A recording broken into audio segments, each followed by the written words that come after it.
Welcome back to Moose for Thought, where we take a simple game mechanic and ask the question you didn't realise you were asking. Why do we do it? Peak, a game about climbing. In retrospect, it's simple. You move up, you fall, and you try again. But if it were really that simple, why do we keep coming back after falling over and over? Why do we get frustrated, laugh at ourselves, and still keep climbing? There's more going on here than just the game, and the answer might surprise you. On the surface, climbing in Peak has one obvious goal: to reach the top. It's simple: progress, completion, that little victory moment when you finally make it to a ledge or the summit. And yet, most of the time, we don't get there on the first try. We fall, we slip, maybe we miss a handhold or get distracted mid-jump. And sometimes we stop halfway thinking, maybe next time. But then we try again and again and again. Because here's the thing, even if the top is the goal we tell ourselves we want, it's really the act of climbing itself that keeps us coming back. The little improvements, the near misses, the tiny victories along the way, they feel good, they feel meaningful, even if we haven't reached the top yet.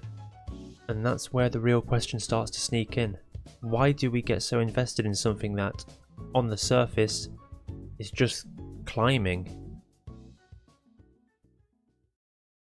Psychologists call this process motivation, when we're driven more by the act of doing something than by actually finishing it.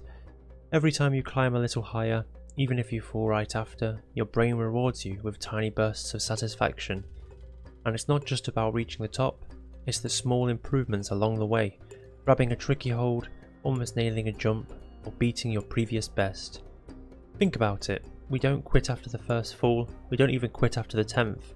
Somehow we keep coming back, drawn by the challenge itself, the feeling that each attempt matters.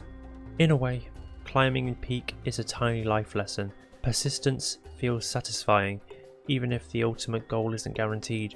Each fall, each retry, it's all part of the journey, part of the reward.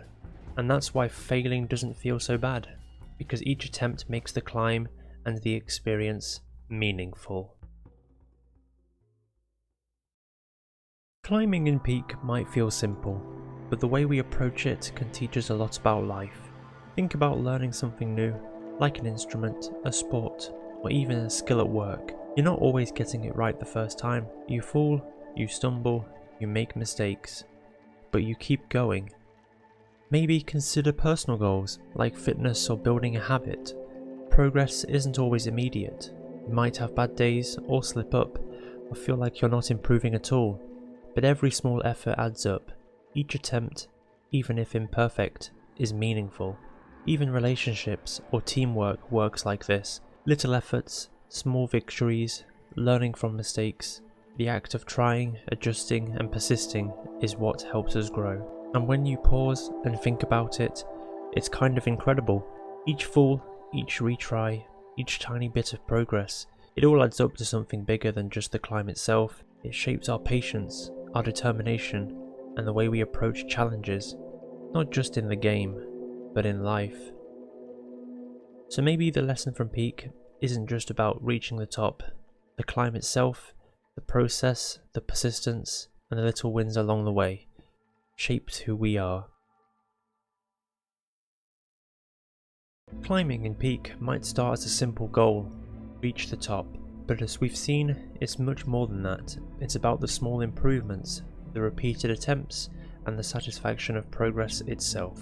The falls, the retries, the near misses, they all shape how we play, how we persevere, and how we approach challenges, both in the game and in life. And maybe that's the real lesson. The climb itself matters, not because of the top, but because it makes us ask the question we didn't even realise we were asking. Why do we climb? And that's your Moose for Thought.